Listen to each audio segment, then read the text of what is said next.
What is up, everybody? This is your top 3 video showing what I just got at the regional. I'm not going to lie, in large part because somebody else built the deck and I had to figure it out on the fly. I was going to play Beerus for this event. I thought that was 100% the right play. And so I took my Beerus deck to locals and promptly lost all of the games I did not go first in and did not have any fun at all. And my friends there were like, don't play that. Do not play that for the regional. You'll get your butt kicked. And they were like, just play anything else. And I was like, well, who has the deck for me? And Dylan was nice enough to hand me this deck, so appreciate it. And it was very easy to learn on the fly. And we'll talk about why in a little bit. So the big thing to keep in mind is this deck, if anything, is really just 2 cards. And it looks like there's a lot of other cards, but most of them don't matter. Those 2 cards are just Mecha Frieza and Vegeta. Those are the only 2 cards that you honestly care about playing because those 2 cards will generally make it so you win the game. Mecha, of course, has been around for a while, but it lets you just play for 1 energy, and for 1 energy, you can just do a counterplay that slows down your opponent. It's a great floodgate. It's very cheap. And then Vegito is the same effect, but he's a counterplay, which is a little bit stronger, but he's also a blocker. So he automatically stops an attack, and he is a blocker. So that's kind of nice. The basic strategy of this deck is to hopefully go first, and on turn 2, you want to summon this Son Goku. If you summon this Goku right here, he's an activate battle, and he says that when you play this card, it'll just basically let you awaken. And if you awaken, you are set because the rest of the game will be very easy because you untap 1, you draw 1, and there's a little ability where you get to draw a card thanks to his ability, and you just start getting a lot of value. The other part about the deck that's very strong is you have the ability to play this card, and starting on turn 3, he is just a 25k 1 mana, draw a card, and 25k double strike, which is just insanely fantastic. The rest of the cards don't really matter because what you're really just trying to do is overvalue your opponent, utilizing pretty much this card and your Z deck. This card right here is Son Goku, is very strong because what you can do is you can summon and go into your Z Awaken leader. And when you do that, you can play this Goku underneath it for 2 or this Boo here. If your leader is a yellow Z leader and you have a yellow Goku from under your leader or a battle card. So basically you just start to get free value for very, very cheap on turn like 3 or 4 and you kill your opponent. That's a perfect game. Very rarely did I have a perfect game because I didn't know that's what I wanted to set up. So I would do things a lot harder, and as a result, I had to barely win my games. 2 of my opponents could have won at any point, but they made misplays. I played Dane. He was playing this cool blue Goku deck that I didn't even understand what he was doing. And at one point, he over-comboed an attack he didn't need to. If he would have just taken the attack, he would have had 2 more cards in his hand, and he would have killed me. But instead, when he went all in, I was able to survive. And then I played against Brian Samuel, and he did the same thing. I tapped out for my turn, and he saw that I was at 4 life, so he decided to go for it. But one of the things I'm going to talk about that's really nice is this leader has a really cool Awaken ability, and that's where you can take a life to give him a Senzubin effect for a whole turn. So you do that, and then you Z Awaken. That makes you a 25k base leader for a turn, which is very hard for most decks to deal with. On top of how big and great that is, it also has a card called Metacooler, where you can play this card for free as a negate. So if you combo the fact that you have a 25k leader, and you have a free negate, you can purposely save the free negate for whatever big card they have, and then if they do attack with something, you can just combo away this Metacooler and now be a 30k. It was very great.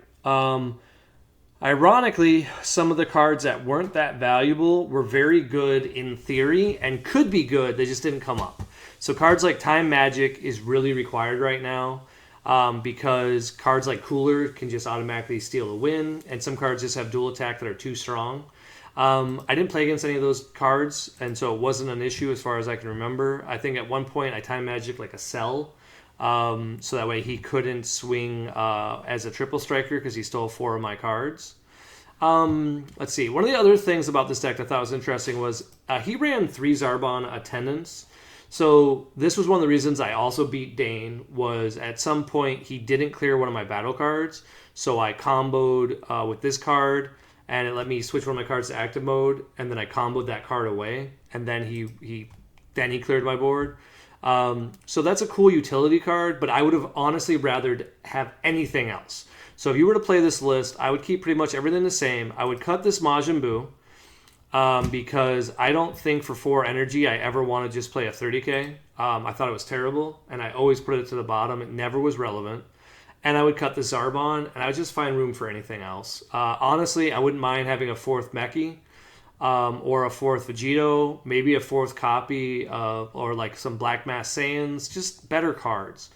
The Singleton Poutine was cool, but because there was only a Singleton, it wasn't that good. I probably would run 2 of this card, maybe even 3.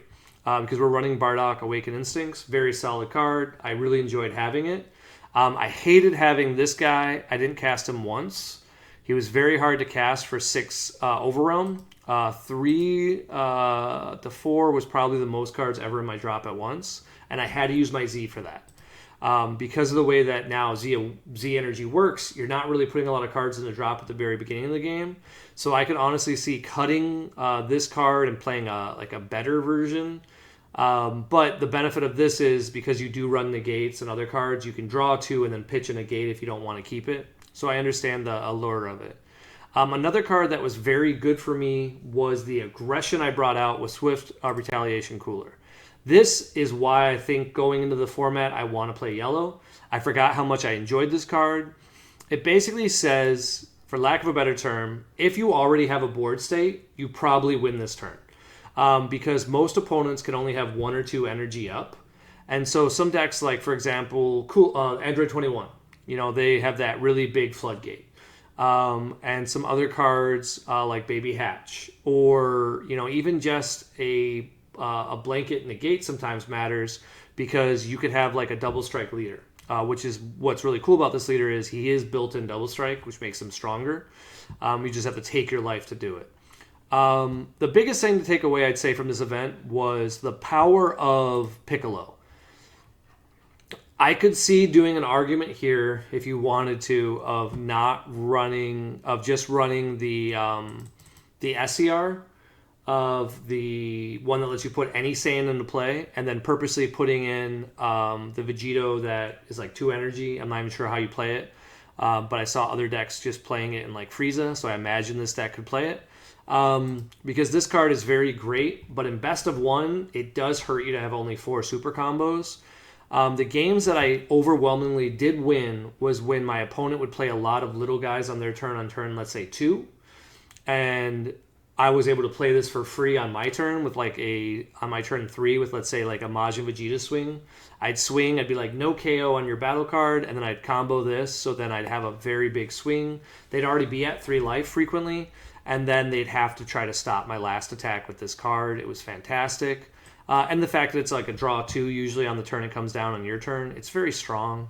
Probably still the best yellow SCR. I just feel like for best of 1, I probably still want to play cooler. I know that's weird to say because this deck isn't trying to go to turn 5, but I think if we switch around a few cards, my build would go to turn 5, and I might just play cooler. That card is just so insane, and it just beats so many opponents. So if I need an answer in my sideboard for it, to be honest, that's one of the things I realized was that he didn't give me an answer for that card, which was a super big problem. I also always brought in this Son Gohan. So actually, one of the first things I always did was bring in 2 Son Gohans for a Vegito, generally speaking, and for this Vegeta. So that was really my list. And then I'd cut Majin Buu almost always for a Koitsukai. So I probably would just put those main so I don't have to keep sideboarding for Tennessee. But I think I might run this deck for Tennessee. I want to test how it plays in a Gohan. As you guys know, the new format starts. There's some big prizes on the line, and getting 3rd place feels good, but let's be honest, like you're so close. When you're X and 1, it's basically the same thing as X and 2. You did well, but you didn't go undefeated, and that's always the goal. So shout out to my buddy for making me the deck. It worked out pretty well. So see you guys later.